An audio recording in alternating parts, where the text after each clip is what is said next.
Alors l'angle qui m'a été demandé d'aborder, c'est vraiment sur l'aspect financier, mais avant ça, je voulais quand même revenir sur le sens de l'épreuve. Parce que au-delà de l'aspect financier, en fait, toute situation qu'on vit n'est qu'une épreuve de la part de Allah subhanahu wa ta'ala. Qu'on vive des situations où on a de l'argent, où on n'en a pas, ça reste qu'une épreuve de toute façon dans tous les cas de figure. On connaît l'histoire des compagnons qui sont passés à la Mecque et qui ont vécu des périodes où ils avaient très peu. Et c'était une épreuve pour eux. Quand ils sont arrivés à Médine après Badr, ils ont commencé à s'installer dans un certain confort de vie, et ça a été une autre forme d'épreuve pour eux. Donc en vérité, chaque situation reste une épreuve qui nous mène à Allah subhanahu wa ta'ala et qui nous mène à la conscience d'Allah subhanahu wa ta'ala. Le principal, c'est de savoir vivre chacune de nos épreuves. Allah subhanahu wa ta'ala, il sait pourquoi on doit passer par telle situation ou telle situation. Et en réalité, quand on est attentif à nos parcours de vie, et moi je regarde dans mon parcours personnel, j'ai eu des moments dans ma vie où j'avais peu, voire rien. Et subhanallah, quand je compare à d'autres moments dans ma vie où j'ai eu des facilités financières, j'avais peut-être moins besoin quand j'avais rien que quand j'avais. Et en fait, l'être humain il s'adapte à toutes les situations. Parce que parfois on crée nos propres besoins alors qu'on n'a pas forcément besoin. Parfois quand on n'a pas, on développe des capacités qu'on ne soupçonnait pas. Et puis parfois quand on a, c'est différent aussi. Donc chaque situation elle est censée réveiller certaines facultés, certaines qualités. Là, dans la langue arabe, c'est vraiment l'idée de nous amener à la... Moi, j'ai l'habitude de bouger mes mains avec les micros devant, là je vais faire... Là, il n'y a pas de problème ça. Là. Donc là je suis sage comme ça. Là, mais après comme je ne parle pas fort, si c'est trop loin, ils vont parler par là. Ah d'accord. On va rester sage. Donc le principal c'est vraiment d'être attentif à chaque épreuve qu'Allah subhanahu wa ta'ala met sur notre route. Et d'être attentif à chacune des épreuves qui décident dans notre vie. Et en fait, quand on parle de l'épreuve dans la langue arabe et dans le Coran, notamment, il y a plusieurs termes qui nous renvoient à l'épreuve. L'ibtila, qui est le terme auquel on va souvent faire référence, il est relié à plusieurs autres termes. Le bala, notamment, ou l'ibtila lui-même.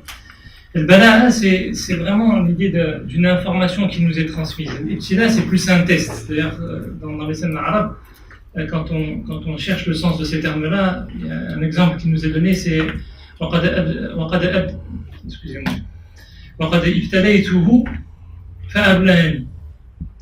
et le sens de cette expression, c'est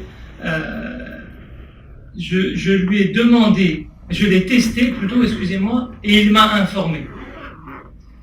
C'est-à-dire que finalement, il y a un sens aussi bien dans cette racine-là, dans le sens profond de ce mot, qui nous ramène aussi bien à cette idée de test et d'épreuve, qu'on a dans le sens de l'épreuve en français, et le sens de cette expression, c'est je lui ai demandé, je l'ai testé plutôt, excusez-moi, et il m'a informé.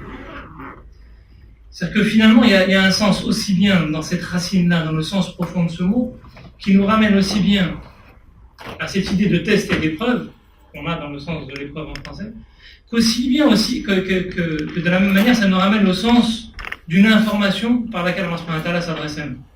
Et en fait, l'épreuve, ce n'est qu'un message qu'Allah subhanahu wa ta'ala nous envoie pour nous aider à corriger notre cheminement, pour nous aider à rectifier nos choix, pour nous aider à redéfinir nos priorités.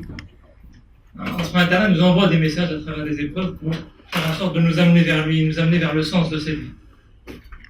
Allah subhanahu wa ta'ala dit notamment Yawma tubla as-sara'ir, le jour où les cœurs vont s'ouvrir. Tubla, c'est dans le sens vraiment l'information va sortir. Et ça, c'est quelque chose qu'on a parfois tendance à négliger parce que quand on parle de l'épreuve, on en parle quand même malgré tout très souvent sous un angle négatif. Comment arriver à dépasser l'épreuve au sens où c'est une difficulté, c'est quelque chose qui n'est pas forcément toujours très positif, etc. Alors après, on se rassure en se disant que ceux qu'Allah subhanahu wa ta'ala aime, il les éprouve. Mais on oublie qu'en réalité, c'est une facilité. De la même manière que dans le jeûne, il y a une difficulté, et cette difficulté, Allah subhanahu wa ta'ala, il nous dit, il veut pour nous la facilité, il ne veut pas pour nous la difficulté. Et donc certaines difficultés, dans les moyens financiers qu'on peut avoir, dans les problèmes familiaux qu'on peut rencontrer, dans nos études, dans peu importe, dans les relations de voisinage, ben, ce sont des éléments d'information qu'Allah subhanahu wa ta'ala envoie sur notre route pour nous aider à nous corriger. L'ibtila, c'est aussi, dans le sens de la langue arabe, un coup d'arrêt. Il y avait en cela un frein qu'Allah subhanahu wa ta'ala a mis sur votre route. Certains commentateurs le traduisent dans ce sens-là. C'est-à-dire que l'épreuve, c'est qu'à un moment donné, on vit dans une société, on est constamment en train de courir. On se fixe des objectifs qui parfois n'ont pas de sens. Simplement parce que tout le monde va dans ce sens-là, parce que les phénomènes de mode, parce qu'on nous dit que la réussite, c'est d'avoir tel diplôme, ou tel statut social, ou telle chose, ou telle apparence, ou d'avoir une maison à crédit, ou d'avoir son petit foyer, ou d'avoir... Et finalement, on court, et Allah subhanahu wa ta'ala, de temps en temps, il nous met un coup de frein. Et l'épreuve, ben, c'est ce coup de frein qui va nous permettre de remettre les idées en place. L'épreuve, on le relie aussi à la racine mahana, l'imtihan. Et l'imtihan, ça a un autre sens. Dans Surat al-Hujurat, par exemple, quand Allah subhanahu wa ta'ala, il fait référence aux compagnons, quand ils ont été éprouvés, parce qu'ils ont levé la voix devant le prophète, et qu'ils ont su, à un moment donné, par cette révélation qui est venue leur mettre une gifle à ce moment-là. C'est-à-dire que ça les a remis à leur place et ça leur a fait reprendre conscience de l'ordre des choses, de l'harmonie de la création, de qui joue quel rôle. Quelle est la place du prophète alayhi salatu wassalam dans tout ça? Quelle est la place de la révélation dans tout ça? Quelle est la place de mon avis à moi? Allah subhanahu wa ta'ala nous envoie des messages à travers des épreuves pour faire en sorte de nous amener vers lui, nous amener vers le sens de cette vie. Allah subhanahu wa ta'ala dit notamment Yawma tubla as-sara'ir, le jour où les cœurs vont s'ouvrir. Tubla, c'est dans le sens vraiment l'information va sortir. Et ça, c'est quelque chose qu'on a parfois tendance à négliger parce que quand on parle de l'épreuve, on en parle quand même malgré tout très souvent sous un angle négatif. Comment arriver à dépasser l'épreuve au sens où c'est une difficulté, c'est quelque chose qui n'est pas forcément toujours très positif, etc. Alors après, on se rassure en se disant que ceux qu'Allah subhanahu wa ta'ala aime, il les éprouve. Mais on oublie qu'en réalité, c'est une facilité. De la même manière que dans le jeûne, il y a une difficulté, et cette difficulté, Allah subhanahu wa ta'ala, il nous dit, il veut pour nous la facilité, il ne veut pas pour nous la difficulté. Et donc certaines difficultés, dans les moyens financiers qu'on peut avoir, dans les problèmes familiaux qu'on peut rencontrer, dans nos études, peu importe, dans les relations de voisinage, ce sont des éléments d'information qu'Allah subhanahu wa ta'ala envoie sur notre route pour nous aider à nous corriger. L'ibtila, c'est aussi, dans le sens de la langue arabe, un coup d'arrêt. Il y avait en cela un frein qu'Allah subhanahu wa ta'ala a mis sur votre route. Certains commentateurs le traduisent dans ce sens-là. C'est-à-dire que l'épreuve, c'est qu'à un moment donné, on vit dans une société, on est constamment en train de courir. On se fixe des objectifs qui parfois n'ont pas de sens.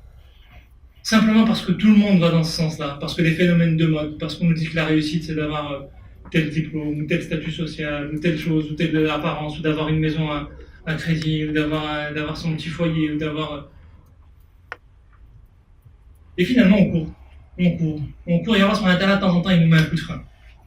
Et l'épreuve, c'est ce coup de frein qui va nous permettre de remettre les idées en place. L'épreuve, on le relie aussi à la racine mahana, l'imtihan. Et l'imtihan, ça a un autre sens. Dans Surat al-Hujurat, par exemple, quand Allah subhanahu wa ta'ala, il fait référence aux compagnons, quand ils ont été éprouvés, parce qu'ils ont levé la voix devant le prophète, et qu'ils ont su, à un moment donné, par cette révélation qui est venue leur mettre une gifle à ce moment-là. C'est-à-dire que ça les a remis à leur place et ça leur a fait reprendre conscience de l'ordre des choses, de l'harmonie de la création, de qui joue quel rôle. Quelle est la place du prophète dans tout ça? Quelle est la place de la révélation dans tout ça? Quelle est la place de mon avis à moi? Et on vit dans une société où on pense que parce que on a la raison, que l'être humain il est doué de raison, forcément c'est la meilleure des créatures. Alors que c'est le Ruh qui nous relie à Allah qui fait de nous la meilleure des créatures, c'est pas notre raison. Les anges ont la capacité de raison, ils ont discuté entre eux sur le statut d'être humain. Et pourtant ils se sont prosternés. C'est parce qu'ils savent qu'Allah a insufflé son Ruh qu'ils se sont prosternés devant nous. Et l'imtihan, donc c'est quoi? Dans la langue arabe, c'est un coup de fouet qui sert à attendrir les cœurs en fait. C'est l'idée de tanner, d'attendrir, d'adoucir. Mahana, il y a cette idée d'adoucir les choses. Allah il a attendri leur cœur. Avec cette épreuve-là, et ça c'est un des pièges, parce que finalement dans ce mode de vie, où on court tout le temps, l'impact il est direct sur nos cœurs. Et ce qui va être présenté à Dieu, c'est quoi? C'est nos cœurs. Et donc ce qu'il y a de plus important à préserver, c'est l'état de nos cœurs. Alors Allah il nous dit donc finalement, dans ces épreuves-là, ce qui est important, c'est qu'Allah il permet de rééquilibrer l'état de nos cœurs, de réassainir l'état de nos cœurs.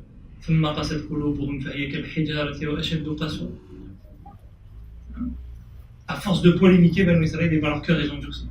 لا تكثروا الكلام بغير ذكر الله فإن كثرة الكلام بغير ذكر الله قسوة للقلب وإن بعد الناس من الله القلب القاسي.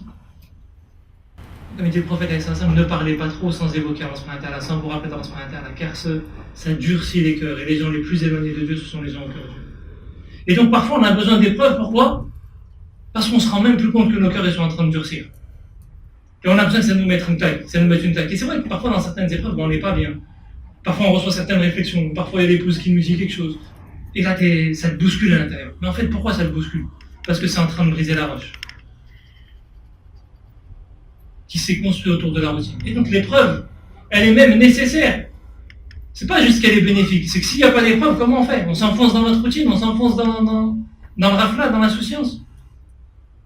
Donc l'épreuve, c'est un cadeau dans notre intérieur, en réalité, quand on voit au bout des choses. Et le dernier terme qu'on va avoir dans le sens de l'épreuve, avant d'arriver sur le sujet en lui-même, c'est le fitna. Quand Allah dit وَمَا يُعَلِّمَانِ مِنْ أَحَدٍ حَتَّى يَقُولَا إِنَّمَا نَحْنُ فِتْنَةٌ فَلَا تَكْفُرْ. Dans l'histoire de Sulayman, quand Allah nous apprend que c'est shayatin, وَمَا كَفَرَ سُلَيْمَانَ وَلَكِنَّ الشَّيَاطِينَ كَفَرُوا, que c'est shayatin, ce sont eux qui envoient les desseins dans Allah. Qu'est-ce qu'ils ont fait? Ils ont appris la sorcellerie aux gens. Pourquoi? Dans quel but? Pour créer le fitna, le malheur, le désordre. Le fitna, c'est ça. Et le fitna, en réalité, c'est comme un peu tout le problème qu'on a quand les gens ils posent la question, mais c'est quoi la différence entre le musiba et l'ibtila? Quand est-ce que je sais que c'est une musiba, que c'est une calamité qui m'atteint, ou que c'est une épreuve donc, qui est bénéfique? En vérité, la réponse, elle est simple. Comment tu réagis, toi? Est-ce que ça te rappelle Allah subhanahu wa ta'ala? Si ça te rappelle Allah subhanahu wa ta'ala, c'est une épreuve. L'important, c'est pas qu'il y ait une solution. L'important, c'est pas que tu sortes de la situation. Certains compagnons ont vécu dans des difficultés financières jusqu'à la fin de leur vie. Certains, ils n'avaient même pas comment on dit, de linceul pour être recouverts.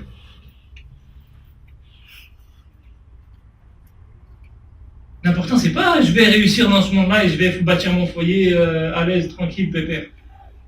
Non, l'important, c'est est-ce que toutes ces situations que Allah m'envoie, elles me rappellent que c'est Dieu qui me parle?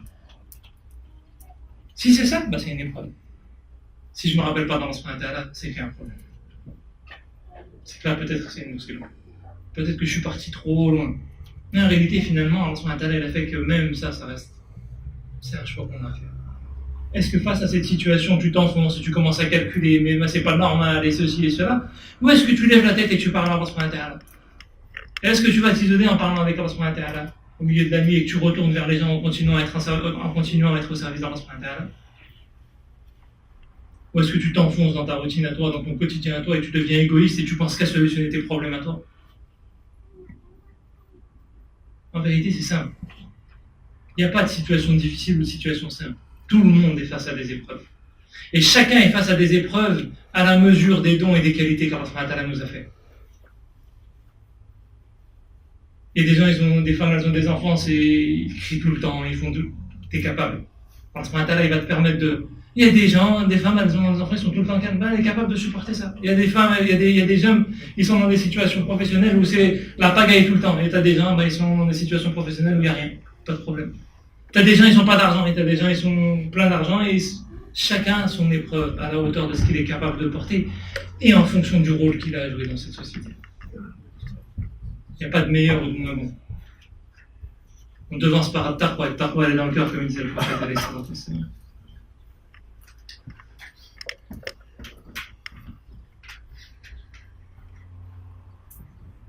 Maintenant, ça nous amène à quel rapport est-ce qu'on a avec les dons qu'Allah subhanahu wa ta'ala nous offre. Parce que finalement, dans ce que je suis en train de dire, c'est que chacun il a des dons de la part d'Allah subhanahu wa ta'ala. Même si j'ai des difficultés financières, j'ai d'autres dons.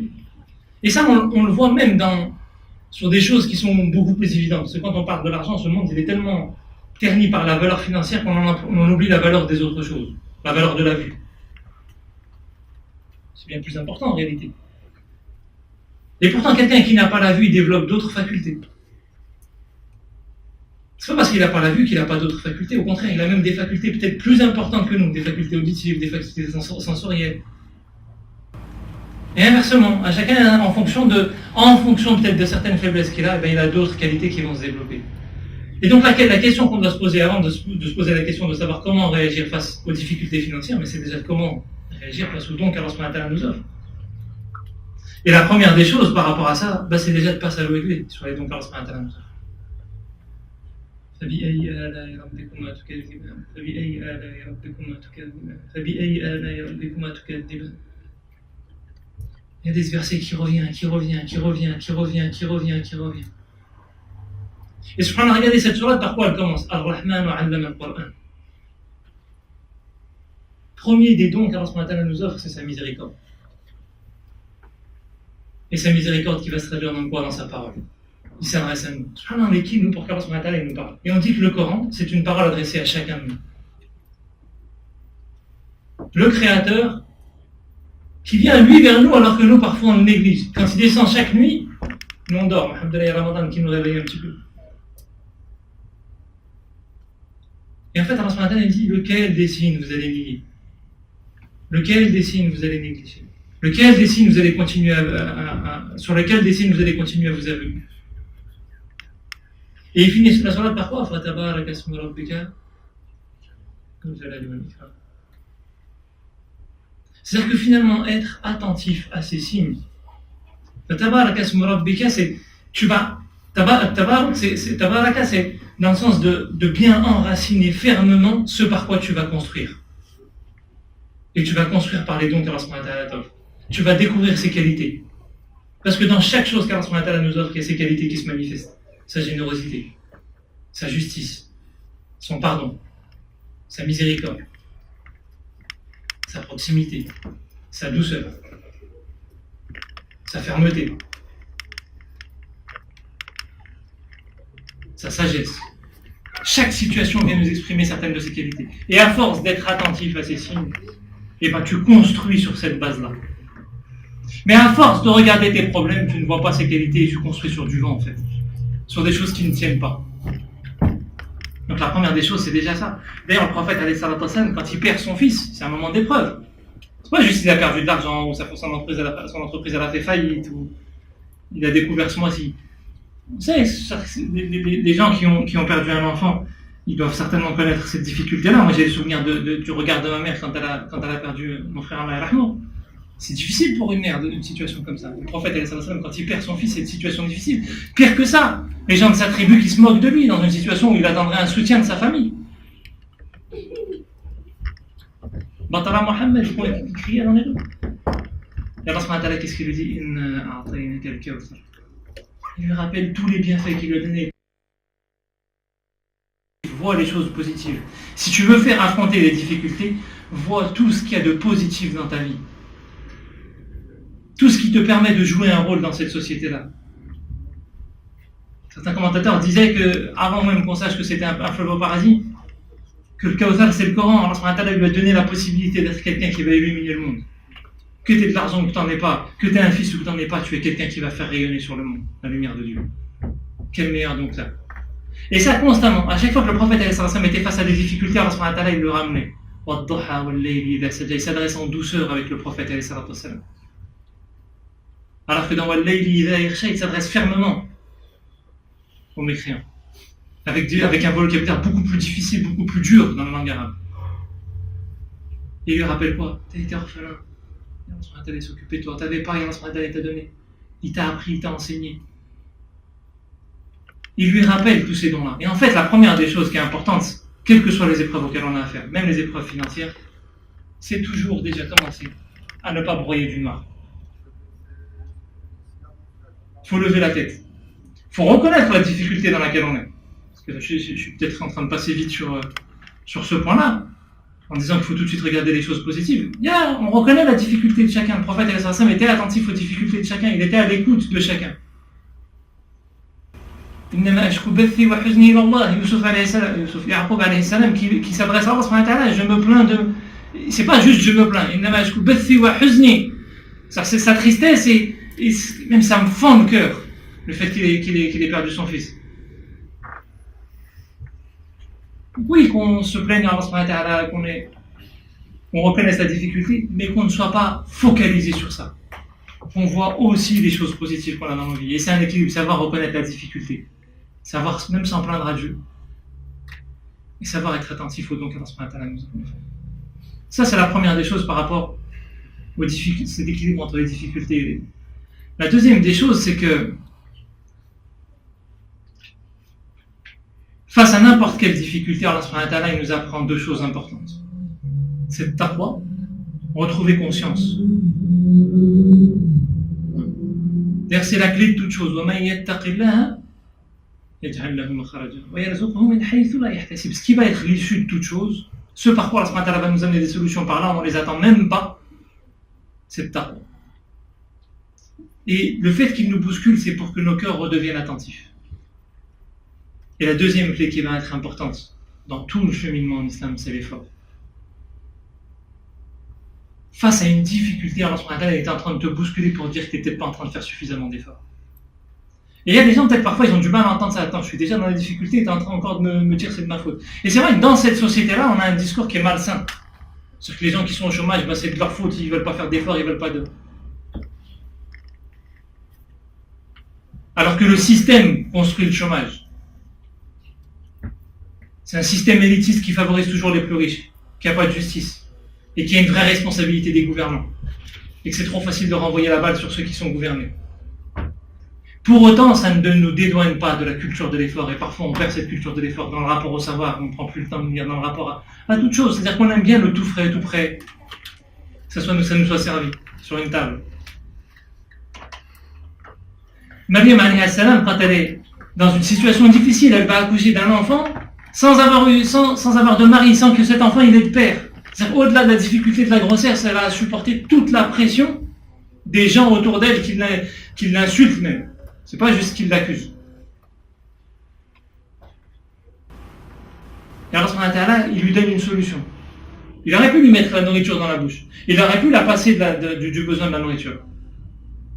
Mais il lui dit, il lui dit non, fais l'effort de tendre ta main pour prendre de la branche de l'arbre.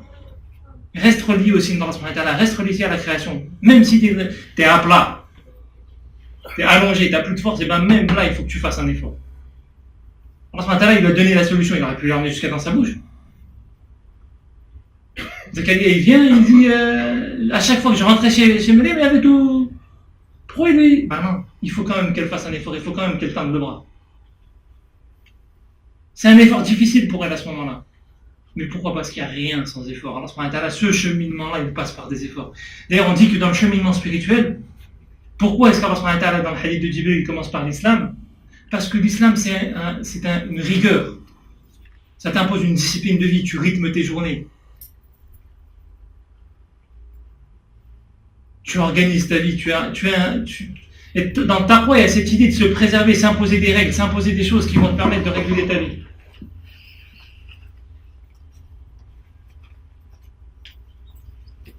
Et ça, c'est important. Savoir voir les dons qu'Allah subhanahu wa ta'ala nous fait. Savoir reconnaître la difficulté des situations. Mais aussi savoir faire des efforts. Parce qu'on est tous capables de faire des efforts. Peu importe comment on se traduire ces efforts. Si je vis une épreuve, c'est qu'Allah subhanahu wa ta'ala va me bousculer au niveau de ma conscience et au niveau des efforts que je suis capable de fournir. Troisième chose qui va être importante, c'est savoir remercier si on est capable de voir les dons qu'Allah nous a fait. Si on est capable de se mettre en route vers les efforts, avant de se plaindre de la situation, c'est savoir remercier pour ce qu'Allah nous donne. Les compagnons ont vécu des situations de famine. Regardez, prenez l'exemple des compagnons du prophète, ils vivaient la famine. Dans cette situation où ils vivent la famine, les compagnons viennent se plaindre auprès du prophète, et on pourrait dire, mais attends, il parle de difficultés financières, et il est en train de nous dire, il faut faire des efforts, il faut remercier, il faut ceci, il faut cela. Le prophète, les gens sont venus se plaindre à lui, il leur dit, vous n'êtes pas patient. Là, ils disent, ouais, je comprends, c'est difficile, etc. Et c'est un discours que nous, parfois, on va tenir. Et c'est un discours que parfois, il faut tenir. Mais il y a des moments là, vous voulez tout dans le dunya ou pas? Le prophète, c'est ça qu'il nous dit à ce moment-là, à nous les premiers. Vous ne patientez pas, il y a un peu des peuples qui étaient venus avant vous, les enterrer en terre, on leur plantait des clous dans la tête, on leur sciait la tête en deux. On dit, soyez patients. Moussa, alayhi salam, quand il sort d'Égypte, il arrive devant le Nil, il libère son peuple. Il y a Pharaon qui arrive d'un côté, il y a le Nil de l'autre. Il s'arrête, il monte sur le minbar et il fait un prêche aux gens. Qu'est-ce qu'il leur dit?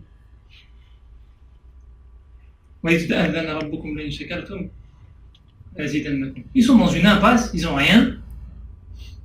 Et Allah il dit, et lorsque ton Seigneur a fait l'appel et il dit, si vous remerciez, on vous rajoutera. Remercier de quoi? Ils viennent de libérer leur conscience. Ils étaient sous l'emprise d'un tyran. Allah leur donne la possibilité de pouvoir faire le choix librement. Il y a des gens il y a 10 ans de ça, 20 ans de ça, 30 ans de ça. Il y a des gens pour dire, ils n'avaient pas le droit dans les pays où ils vivaient. S'asseoir, faire une halakha, c'était impossible pour eux. Des gens avec qui moi j'ai pris des cours, ils nous racontaient comment eux ils ont eu leur cheminement, ils se cachaient dans des greniers pour prendre des cours. C'est pas les gens auprès de qui moi j'ai pris des cours, c'est pas il y a 10 siècles, c'est pas des gens il y a longtemps. Quand ils nous racontent comment ils ont pu cheminer. Nous, on vit tranquille, on est à l'aise, on est libre de vivre notre foi et on se plaint un peu parce que de temps en temps, il y a un peu d'islamophobie. Le prophète, c'était pas un peu d'islamophobie, on tuait les gens. Mais on ne sait pas remercier, en fait, de toutes ces faveurs qu'Allah nous offre qui nous permettent de porter ce message. Parce que notre responsabilité, c'est de porter ce message. C'est ni d'être riche, ni d'être pas plus 5, ni d'avoir une maison avec un foyer, ni d'être marié avec 3 enfants. C'est de porter ce message en fonction des épreuves qu'Allah nous donne. Et Allah, il nous a ouvert un boulevard pour porter ce message. Avec les moyens techniques qu'on a, les moyens financiers qu'on a, les moyens humains qu'on a, les qualités qu'il y a dans la communauté, on a un boulevard devant nous. Mais on préfère parfois se focaliser sur les difficultés, sur le fait qu'on est attaqué, sur le fait qu'on voudrait... Comme ces gens qui sont venus se plaindre au prophète, et eux, leur situation, comparée à la nôtre, il y a quand même une différence. Donc là, ça peut paraître dur ce que je suis en train de dire au démarrage de mon intervention. Mais je pense que ce message dur, à un moment donné, il est nécessaire parce que le prophète l'a eu. Parce que Moussa l'a eu avec son peuple. Au moment où ils sont dans une impasse, il leur dit, si vous remerciez, Allah vous rajoutera. Parce que finalement, on vit dans une situation où on attend toujours. On n'est pas dans la culture de l'effort. On devient de plus en plus attentiste. On est dans une société où on devient des consommateurs. En plus, on se met dans tous les domaines. On veut consommer les solutions, on veut consommer le savoir, on veut consommer tout. Allah il dit non, vous êtes les porteurs de ce message. Dieu vous a choisi. En tant qu'être humain, on a été choisi. En tant que musulmans, on a été choisi. En tant que musulmans qui sont réguliers dans les mosquées et qui écoutent les interventions et qui écoutent le rappel et qui prient et qui le transmettent on a été encore plus choisis. C'est qu'Allah il nous fait des dons pour pouvoir nous rapprocher de lui dans les plus hauts degrés du paradis. Et parfois, on préfère regarder la difficulté qui, justement, vient nous bousculer, qui vient nous aider. Alors oui, la difficulté, elle est difficile, et chacun de nous, quand on est face à la difficulté, on a tendance à se focaliser. Il y a ce proverbe que les Chinois ils ont, on préfère regarder le doigt que regarder la lune que montre le dos. C'est pareil, quand on a une épreuve, on passe notre temps à regarder, mais pourquoi c'est comme ça, et moi je prends souvent cet exemple en disant, quelqu'un t'a envoyé une lettre, il a un message important à t'adresser. Et il a décidé de l'envoyer sur un papier jaune. Et tu dis, mais pourquoi il l'envoie sur un papier jaune? Et tu vas commencer à analyser le papier, et diagnostiquer le papier. Et pourquoi c'est comme ça? Il y a peut-être quelque chose derrière ça. Et tu lis pas la lettre. Ce serait stupide. Mais Allah c'est la même chose qu'on fait avec lui. Il s'adresse à nous, et nous on se focalise sur l'épreuve, et on oublie que l'épreuve elle est censée déclencher une relation avec lui. Nous remettre en action par rapport à nos responsabilités dans ce monde. C'est lui qui va solutionner l'épreuve. C'est pas parce que tu te focalises dessus, que tu t'entêtes dedans, que tu... Elle est censée réassainir nos démarches. La quatrième chose importante dans ce rapport aux bienfaits et aux difficultés, c'est quelle que soit la situation, il ne faut jamais désespérer des dons d'Allah subhanahu wa ta'ala. Moussa alayhi salam, quand il a frappé l'Égyptien et qu'il se retrouve dans le désert, Allah subhanahu wa ta'ala va lui amener une solution. Il va se marier, il va s'installer, Et qu'est-ce qu'il va dire? فَقَالَ رَبِّ إِنِّي لِمَا أَنزَلْتَ إِلَيَّ مِنْ خَيْرٍ فَقِيرٌ. Oh Allah, de tout le bien que tu m'as donné. C'est-à-dire, il rappelle tout le bien qu'Allah subhanahu wa ta'ala lui avait déjà donné. Il n'est pas ingrat au moment de sa demande. Il lui dit, je sais que tu m'as déjà donné tant, et tant, et tant, et tant. Mais là, aujourd'hui, j'en suis pauvre. J'en ai besoin. Il n'hésite pas à demander à Allah subhanahu wa ta'ala. Allah subhanahu wa ta'ala, il est capable de tout. Comme il dit Mohamed Iqbal, les gens, ils ont polémiqué, ils ont fait des discours sur ça veut dire quoi l'infini d'Allah subhanahu wa ta'ala. Et on est parti sur des considérations dans lesquelles on n'aurait jamais dû rentrer parce que le prophète n'est jamais rentré dedans. Il dit, Allah subhanahu wa ta'ala, l'infini, c'est l'infini des possibles. Il peut tout réaliser. Il est capable de tout réaliser. Demande ce que tu veux. Il est le khaliq, il crée en permanence. Demande.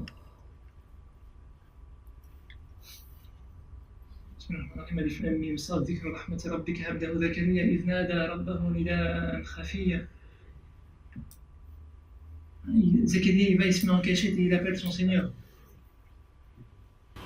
Alors qu'il a 80 ans et quand est-ce qu'il prend conscience de ça? Que même à 80 ans, il peut demander un fils. Nous, on va dire, ouais, c'est impossible de toute façon. Quand est-ce qu'il prend conscience de ça? Quand il voit Mariam. Qu'Allah subhanahu wa ta'ala lui donne. Parce qu'il est attentif aussi d'Allah subhanahu wa ta'ala, il prend conscience qu'Allah subhanahu wa ta'ala peut tout donner.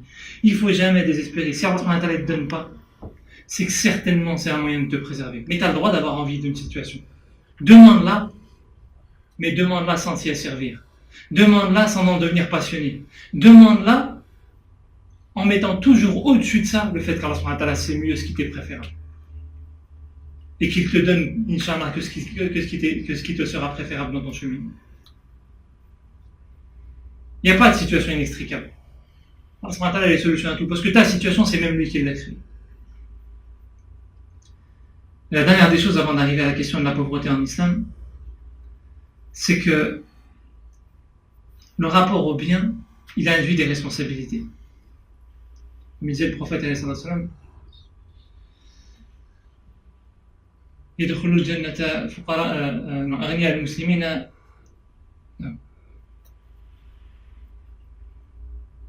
يدخل فقراء المسلمين الجنة قبل أغنيائهم. Le prophète alayhi salam dit, il rentrera dans le paradis, les pauvres parmi les musulmans rentreront dans le paradis avant les plus riches d'entre eux.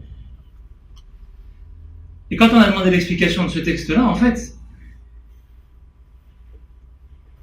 c'est que plus tu as de moyens qu'Allah subhanahu wa ta'ala t'offre et plus tu as des responsabilités. Tout ce qu'Allah subhanahu wa ta'ala nous offre, on devra en rendre des comptes. Dans Surat al-Maïda, quand les gens ils demandent une table, c'est les compagnons d'Aïssa. Qu'est-ce qu'Allah subhanahu wa ta'ala leur dit? Il leur dit, si je la fais descendre sur vous, si après ça vous n'assumez pas, je vous châtierai d'un châtiment avec lequel je n'ai jamais châtié personne. Parce que tout don qu'Allah subhanahu wa ta'ala nous offre induit des responsabilités.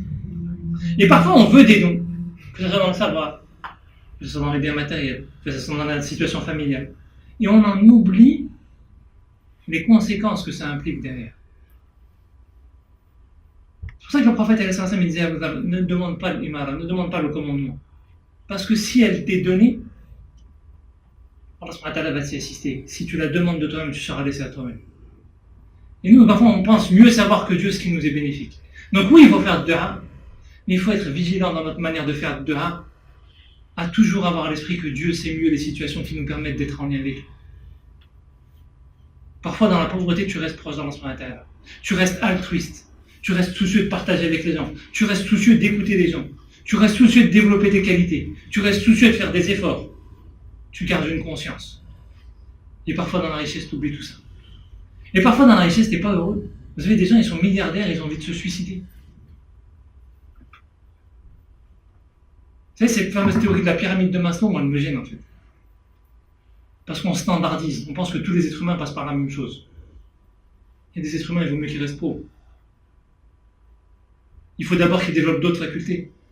Il y a des êtres humains, ils ont besoin d'une situation financière stable. Il y a des êtres humains, ils ont besoin de la justice pour pouvoir s'épanouir. Alors oui, il y a des fondamentaux dans le fonctionnement d'une société, et je vais arriver sur ça après. Mais que chacun soit conscient de ses qualités. Que chacun soit conscient des dons qu'il lui offre. Et comme je dis, discuter avec une personne cette semaine, quand on arrive en fin d'année, beaucoup veulent faire le bilan de leurs œuvres et de leurs actions et de leur année, de comment ils ont géré les choses. Et c'est bien, comme de là, chaque jour, il faut le faire, chaque semaine, chaque année. Le mois de Ramadan est propice à ça. Mais dès que tu tombes dans un extrême ou dans l'autre, c'est mauvais. Si tu commences à regarder que des défauts, et que tu oublies de commencer par regarder tes qualités, tu ne comprendras pas pourquoi tu as ces défauts. Il faut regarder tes qualités, il faut regarder les dons que Dieu t'offre. Pas que les dons matériels ou les dons relationnels, les dons que tu as toi. Les facultés qu'Allah t'a données. Et inversement, si tu regardes que ça et que tu oublies de regarder tes défauts, ben là tu vas t'enfler et tu vas te prendre pour un autre.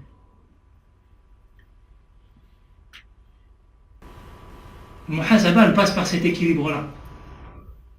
Et face aux difficultés financières qu'on vit, il ne faut pas que ça nous empêche d'être attentifs à tous les autres dons qu'on a et à la mission que chacun d'entre nous a à jouer. C'est pas parce que je galère tous les soirs. Le prophète,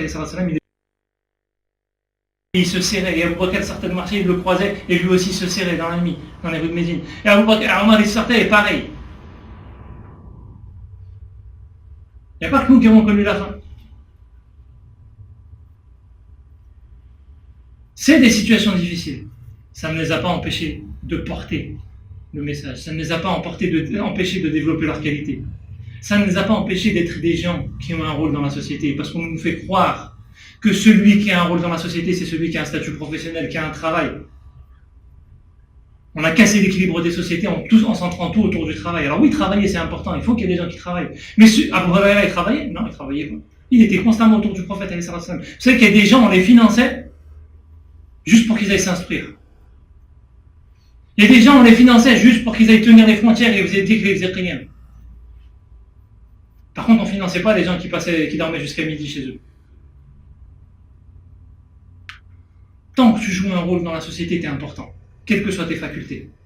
Il n'y a pas que le travail qui compte. Si tu peux jouer un rôle social, si tu peux t'occuper d'enfants dans la société, tu peux t'occuper des handicapés, tu peux t'occuper des gens en difficulté, tu peux avoir un soutien. On vit dans l'individualisme.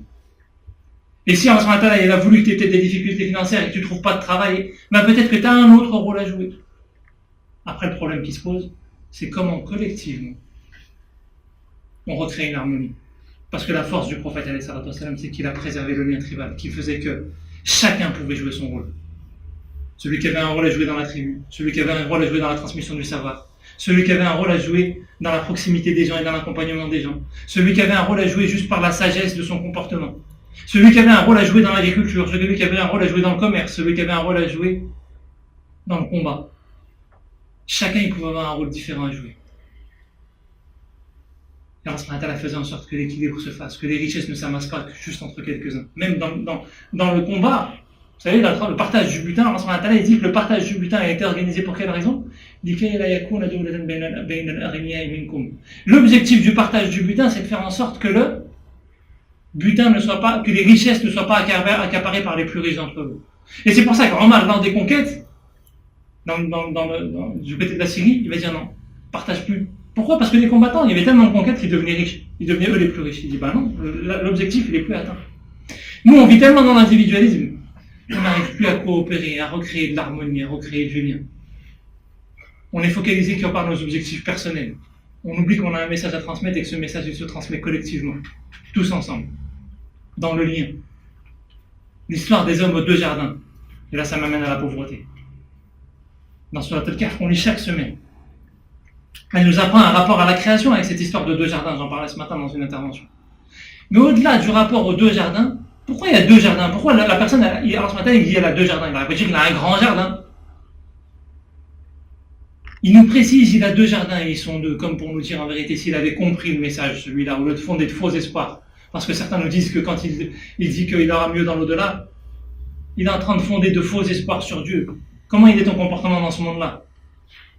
Oui, tu peux avoir de l'espoir en Dieu. Oui, tu peux espérer sa miséricorde. Si à la condition que tu essayes d'être conscient de ta mission et de ta responsabilité. Il a 2 jardins, l'autre il en a pas. C'est facile, on partage. Non, mais moi je veux tout garder ce que j'ai. Et en vérité, nous c'est pareil. Mon compte bancaire il est rempli, divise ce que tu as besoin et regarde ce qu'il y a en face de toi. Mais non, c'est pas faire ça. On veut nos objectifs à nous personnels, individuels. On oublie que... Vous savez, dans Surat al-Baqarah, Allah subhanahu wa ta'ala nous apprend à travers Banu Israël certains enseignements. Et après l'histoire de Banu Israël, il nous apprend les fondements de taqwa. Et après les fondements de taqwa, il nous dit dans quel cadre vous allez pouvoir réaliser finalement le message que je vous ai enseigné. Il nous définit un certain nombre de règles tout au long de ces enseignements. Et sur la fin, on a le rapport à la famille, le rapport au pouvoir. Et dans le rapport au pouvoir, on a Ayat al-Kursi au milieu. Et après, on a le rapport à l'économie. Et l'un des enseignements fondamentaux dans le rapport à l'économie, c'est quoi? C'est qu'en réalité, l'économie en islam, c'est l'économie du partage. Quand tu es qu'une courroie de transmission, dans le savoir, dans la foi, dans les biens matériels, on n'est qu'une courroie de transmission. Et si tu n'es plus une courroie de transmission, c'est que tu es en train d'oublier à un moment donné que c'est Dieu qui pourvoit à tes besoins, que c'est Dieu qui te donne, que tu penses que c'est par ta maîtrise à toi que tu es en train de pourvoir à tes besoins. Donc oui, il y a la responsabilité de chacun, de cette conscience, car Allah nous donne énormément. Et que même si on n'a pas les moyens financiers, on a d'autres facultés qu'on peut développer, on peut faire beaucoup d'autres choses dans la société, on a un rôle à jouer. Peut-être plus important que ceux qui ont un travail et qui ont un salaire. Et ceux qui ont un travail et un salaire, ils ont aussi un rôle à jouer dans la société. Je suis pas en train de dire qu'il faut qu'on vienne tous des chômeurs, qu'on ne transforme pas mes propos. Chacun, il a un rôle dans l'équilibre, dans le lien, dans le soutien mutuel.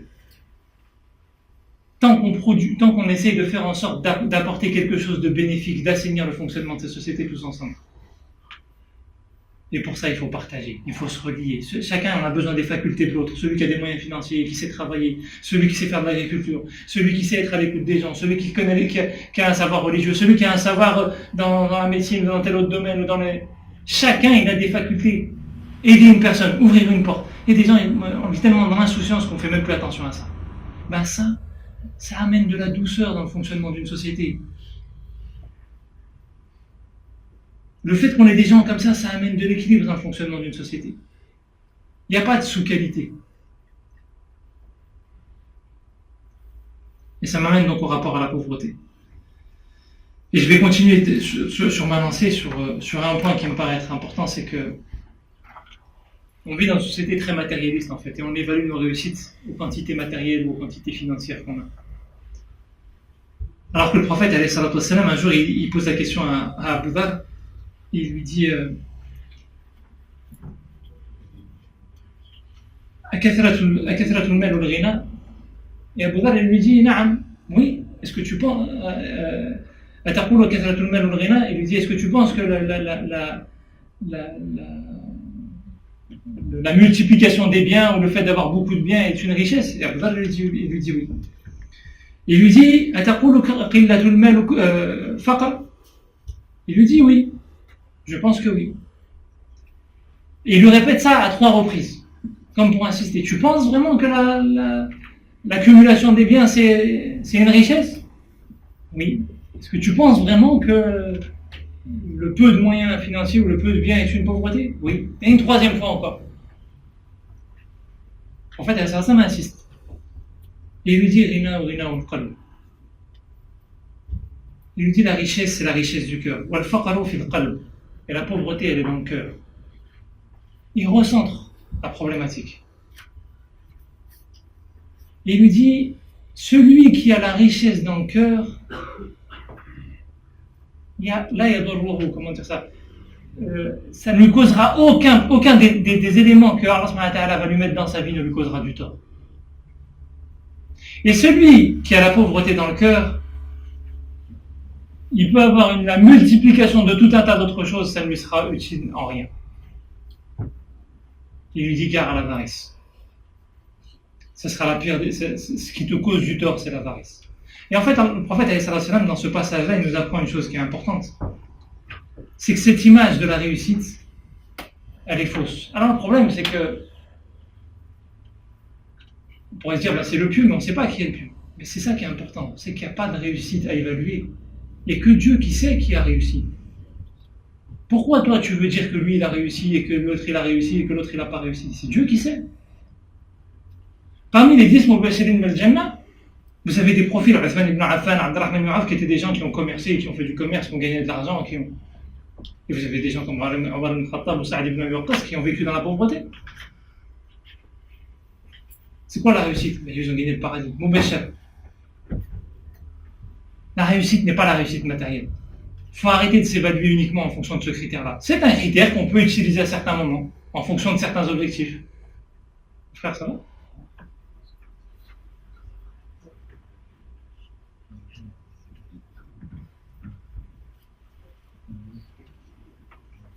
Ça, c'est la première des choses. La deuxième des choses dans le rapport à la pauvreté, c'est que ce qu'il faut être vigilant, surtout avoir une richesse de cœur. Ça, il n'y a que Dieu qui sait si on a une richesse de cœur ou pas, mais c'est la question qu'on doit se poser constamment. Quand Allah subhanahu wa ta'ala dit أيها الذين آمنوا اتقوا الله ولتنظر نفس ما قدمت لغد واتقوا الله إن الله خبير بما تعملون. Il encercle ولتنظر نفس ما قدمت لغد plutôt par واتقوا الله واتقوا الله. Il y a cette conscience vigilante dans la taqwa, c'est quelque taqwa haouna comme il disait le prophète alayhi salatu wassalam. Mais le taqwa, c'est la capacité à s'imposer des règles de vie, une discipline de vie qui te permet de préserver l'état de ton cœur. Tu sais pas si l'état de ton cœur il est vraiment riche ou pas. Mais qu'est-ce que tu fais pour arriver à faire en sorte que ton cœur soit riche? Parce que c'est ça qui est important. Au-delà de la richesse que tu as, matérielle, ou que tu n'as pas. La deuxième des choses dans le rapport à la pauvreté, c'est que l'islam est une religion qui nous apprend à vivre dans ce monde-là. C'est pas une religion où on est loin de toute chose, où on est dans la planerie, où il faut faire du dhikr du matin au soir et vivre sur une montagne. On a les pieds bien sur terre, on doit travailler, on a des responsabilités familiales, professionnelles, dans la société, de voisinage. On est responsable de porter un message dans une société, il ne faut pas qu'on devienne des... Et en même temps, ça n'a de valeur que si c'est relié au monde de l'invisible. Et pour pouvoir relier ça au monde de l'invisible, il faut savoir se couper à certains moments.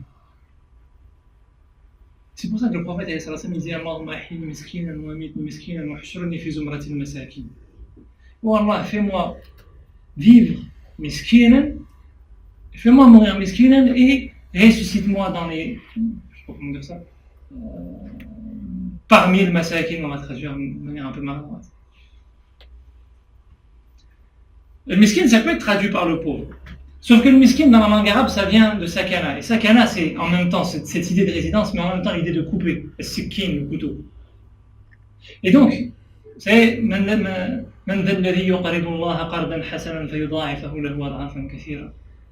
qui est prêt à faire un prêt à Allah qarada, en langue arabe, ça vient aussi de l'idée de la capacité à se couper, à se détacher des choses. Allah n'a pas besoin de prêt. Qui est prêt à se détacher?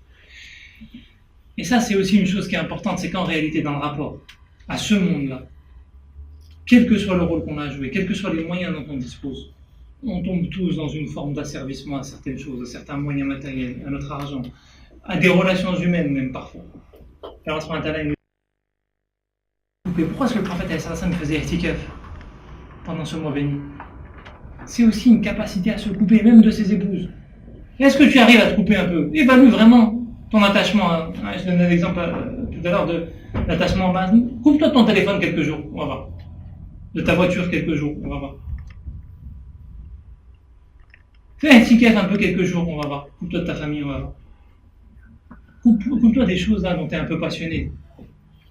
T'es collé du matin au soir, de ta télé, de ton ordinateur, de ce que tu veux. Chacun il sait de quoi il est passionné, de quoi il est. Coupe-toi et on va voir.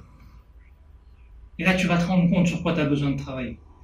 Et quand le prophète il dit Allahumma ahyini miskinan, c'est pas le pauvre au sens où je veux être pauvre. Non, c'est il veut être parmi ceux qui ont la capacité de se détacher. Et ça, c'est important. Et le fait qu'on soit pauvre par moment, Allah nous facilite. Parce que quand on a, là, parfois c'est très difficile d'arriver à se détacher. Et Allah parfois il te préserve. Parce que quand tu as et que tu n'arrives pas à te détacher, ça devient une musiba, justement. Parce que tu en oublies de te rappeler de Dieu. Tu es collé devant ton ordinateur, devant ton Facebook, devant ton machin, devant ton truc, et tu en oublies même Dieu. Et tu penses même parfois que tu le fais pour Dieu. Et ton cœur, il vibre même plus. Tu es dans des polémiques, tu es dans des machins, tu es en train de regarder je ne sais quoi, tu es en train de planer sur ton truc. Tu oublies carrément Dieu. Et des fois, de ne pas avoir, c'est peut-être un khirgan. Allah il sait que tu n'es pas capable de gérer et de préserver. Et celui qui a, Il a l'opportunité d'avoir en face de lui quelqu'un qui parfois n'a pas, parce que ça lui rappelle qu'il est censé se couper un petit peu et partager aussi. Il y a des gens qui ont faim, il y a des gens qui n'ont pas d'ordinateur, il y a des gens qui n'ont pas de voiture, qui galèrent, qui ont... Comment est-ce que tu partages? Comment est-ce que tu fais pour te mettre au service des autres? Et on voit comment tu réagis quand tu partages. Parce que Allah subhanahu wa ta'ala, il ne va pas te faciliter les choses. Des fois tu partages, ben voilà, je vais prêter ma voiture à un frère, il te la rend, elle est défoncée. Purée, c'est quoi ces frères, ils ne respectent rien. Tu as partagé pour Dieu, tu attends que Allah subhanahu wa ta'ala te récompense. Alors oui, ce frère-là, il ne respecte rien, mais toi, tu n'attends pas que le frère il respecte quelque chose, tu attends que Dieu, il te récompense pour le fait que tu as su être une courroie de transmission.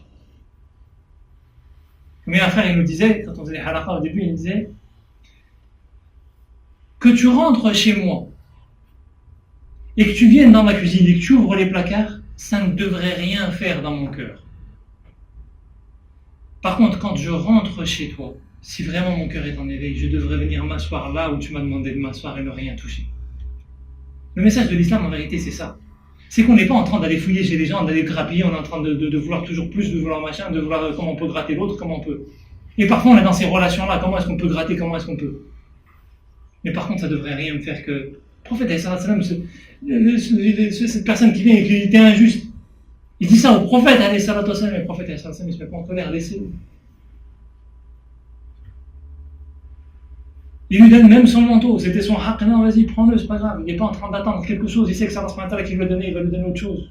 Et s'il ne lui donne pas le matériel, il lui donnera mieux que le matériel. Ça fonctionne que si on arrive à faire en sorte que le monde de l'invisible accompagne chacun de nos gestes dans le monde visible. Attention, je ne suis pas en train de dire quand il y en a qui abusent, il ne faut pas corriger les injustices, ce n'est pas le sujet de mon intervention aujourd'hui. Il y en a qui sont dans l'abus, alors ce matin nous enseigne comment préserver un équilibre dans la société. Il y a des gens qui sont dans l'injustice, il y en a des gens qui sont dans l'excès, et alors ce matin nous dit non. Pour que ça fonctionne, il faut qu'il y ait un équilibre dans la société. Et il faut empêcher les injustes d'être injustes, pour que cette harmonie se crée. Il faut empêcher les excès de se développer. Mais le problème, c'est qu'à notre époque, à nous, on se focalise parfois sur les défauts de nos frères, mais l'excès, c'est la norme de vie. L'excès de consommation. L'excès de tout, d'ailleurs. D'ailleurs, on parle de surconsommation. On vit même nous-mêmes dans l'excès. Est-ce qu'on a besoin de tout ce qu'on a chez nous quand on compare? Allez, on ne va pas comparer à ce qu'il a le prophète, allez, ça va, juste on compare à comment ont vécu nos parents.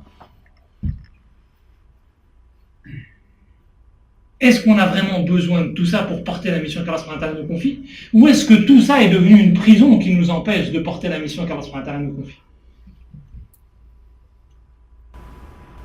C'est là que c'est important de se poser la question, quel rapport est-ce qu'on a au bien matériel? Et surtout, quand on a cette capacité à se détacher, ou quand Allah nous la facilite par le fait qu'il nous donne peut-être parfois moins. Vous savez, c'est quoi le plus grand des cadeaux dans la période que j'évoquais juste avant? Allahumma ahshurni fi zumratil masakin, disait le prophète alayhi salatu wassalam. Ça nous donne la parole. C'est-à-dire que c'est même pas qu'on va être parmi ceux qui sont avec le prophète alayhi salatu wassalam. C'est que le prophète alayhi salatu wassalam veut être avec nous. Et très souvent on dit, mais je serais prêt à tout donner pour être avec le prophète alayhi salatu wassalam. Mais Allah subhanahu wa ta'ala, peut-être qu'il te donne l'opportunité d'être avec le prophète alayhi salatu wassalam. Par le fait que, ouais, pour toi c'est peut-être plus facile de se détacher. Entretiens ça. Ne le perds pas, ne te laisse pas absorber par cette idée du monde où on est focalisé que par la dimension matérielle. Alors oui, c'est difficile. Et oui, le fonctionnement de notre société devrait permettre un équilibre pour que ça soit un choix. Parce que tout le problème, c'est quand c'est imposé. C'est bon, là, il aurait pu avoir un autre mode de vie, il a voulu consacrer sa vie au prophète. Omar ibn al-Khattab, il aurait pu travailler tous les jours. Non, un jour il travaillait, un jour il venait auprès du prophète, il restait comme ça, il restait la journée avec lui. C'était des choix qu'il faisait. Le problème dans notre société, c'est que c'est imposé, et c'est pour ça que ça crée ces déséquilibres. On a un fonctionnement qui est basé sur l'injustice. Les gens ne font pas le choix de leur mode de vie. Ils ne font pas le choix de l'expression de leur qualité première. On subit de plus en plus. On étouffe la capacité des gens à faire le choix. Déjà en masquant le rapport au monde de l'invisible, mais aussi en étant constamment dans un fonctionnement lié à l'excès. Le prophète il disait qu'il y a un ange qui était venu à lui et qu'il l'avait séduit et lui a demandé: est-ce que tu veux être un prophète esclave ou un prophète roi? Et Jibril lui a fait le signe d'être humble à ce moment-là. Et il a choisi le fait d'être un prophète esclave. Et Aïcha elle disait, depuis ce jour-là, le prophète, même dans son attitude, quand il mangeait, il essayait d'avoir une attitude humble. C'est-à-dire que le modèle de réussite pour nous qu'est le prophète n'est pas quelqu'un qui avait construit sa maison, qui avait un 150 mètres carrés, il n'avait même pas de garçon, le prophète. Ces garçons sont morts. C'est-à-dire que ce modèle de l'archétype de la société dans lequel on est, qui est en train de nous étouffer en fait. Le prophète, il était notre modèle parce qu'il était soucieux des gens, il était soucieux de ce message, il était soucieux de sa relation à Dieu. Il était constamment dans le partage. Tout ce qu'il avait, il devenait une courroie de transmission. Alors ouais, nous, on n'est pas capable d'aller jusqu'au stade du prophète, et c'est pas ce qu'il nous est demandé. C'est de suivre cette voie-là, parce que le problème, c'est que par moments, on ne suit pas cette voie. On suit la voie du matérialisme, on suit la voie de l'individualisme, on suit la voie de l'égoïsme, on suit la voie qui dit la raison, qui oublie le cœur, et on oublie que le cœur est une intelligence. On suit le mode de vie d'une société qui nous coupe du rapport à l'au-delà et qui nous coupe du rapport à Dieu. C'est ça le problème, ça n'est pas de ne pas y arriver. Ne pas y arriver, c'est normal. Personne d'entre nous n'est un prophète. Et si chacun d'entre nous énumérait la liste de nos défauts et de nos péchés et de nos compagnies, on irait pour longtemps. C'est Allah subhanahu wa ta'ala, wa la taqnatu min rahmatillah, inna Allah yaghfiru dhunuba jami'an. C'est pas ça le plus important.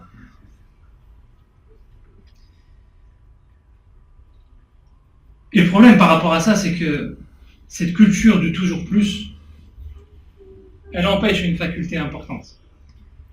Banu Israël, quand ils ont été sauvés d'Égypte, donc je donnais l'exemple de quand ils sont arrivés au Nil, et puis après quand ils ont traversé le Nil, Moussa alayhi salam a frappé de son bâton et les 12 sources d'eau qui ont jailli. Qu'est-ce qu'ont dit les enfants d'Israël à ce moment-là?